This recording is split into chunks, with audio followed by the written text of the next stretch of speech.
റഫ അതിർത്തി തുറക്കണമെന്നാവശ്യപ്പെട്ടുകൊണ്ട് ലോകാടിസ്ഥാനത്തിൽ ഈജിപ്ഷ്യൻ എംബസിക്ക് മുൻപിൽ വലിയ രീതിയിലുള്ള പ്രതിഷേധം ഇപ്പോൾ ഫലസ്തീൻ അനുകൂല പ്രക്ഷോഭകാരികൾ നടത്തിയാണ്. 663 ദിവസം പിന്നിട്ട ഗസ യുദ്ധത്തിൽ ഇപ്പോഴും ശാന്തതയും സമാധാനവും ഉണ്ടായിട്ടില്ല എന്നതിനാൽ ഈജിപ്ത് ഈ വിഷയത്തിൽ ഇടപെടുകയും ഗസ റഫ അതിർത്തിയുമായിട്ട് ബന്ധപ്പെട്ട അവരുടെ അതിർത്തി മേഖല തുറക്കുകയും ചെയ്യണം എന്നാണ് പറയുന്നത്. Sweden, Ireland, Spain, Finland, UK, South Africa, Libya, തുർക്കി എന്നീ രാജ്യങ്ങളിലുള്ള ഈജിപ്ഷ്യൻ എംബസികൾക്ക് മുൻപിലാണ് പ്രതിഷേധം ശക്തിപ്പെട്ടത്.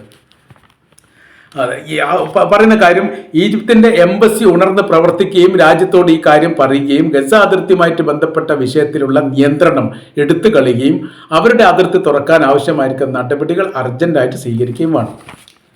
ഈജിപ്തിനെ സംബന്ധിച്ചിടത്തോളം ഗസയുമായിട്ട് ബന്ധപ്പെട്ട വളരെ പ്രധാനമായിരിക്കുന്ന റഫ അതിർത്തി അവിടെ കൈവശത്തിലാണ്. തിരിച്ച് രണ്ടാമത്തെ ഭാഗം വരുന്നത് ഗസയിലാണ്. എന്നാൽ ഇസ്രായേലിന് ഈ മേഖലയിൽ യാതൊരു അധികാരവുമില്ല. യുദ്ധവുമായിട്ട് ബന്ധപ്പെട്ട ഈ മേഖല അവർ പിടിച്ചെടുത്തു എന്നല്ലാതെ അന്താരാഷ്ട്ര അതിർത്തിയുമായിട്ട് ബന്ധപ്പെട്ട കാര്യത്തെക്കുറിച്ച് പറയുന്ന സമയത്ത് റഫ അതിർത്തി എന്ന് പറയുന്നത് ഈജിപ്തിൻ്റെയും അതോടൊപ്പം തന്നെ പാലസ്തീൻ്റെയും അതിർത്തിയുമായിട്ട് ബന്ധപ്പെട്ട ദേശമാണ്. ആ ഭാഗത്തുള്ള കയ്യേറ്റം അവസാനിപ്പിക്കാൻ രണ്ടാം ഘട്ട ശ്രമം നടത്താൻ ഇപ്പോൾ ഈജിപ്ത് അതിർത്തി തുറക്കണമെന്നാണ് ഇവർ ഇപ്പോൾ ആവശ്യപ്പെട്ടിരിക്കുന്നത്.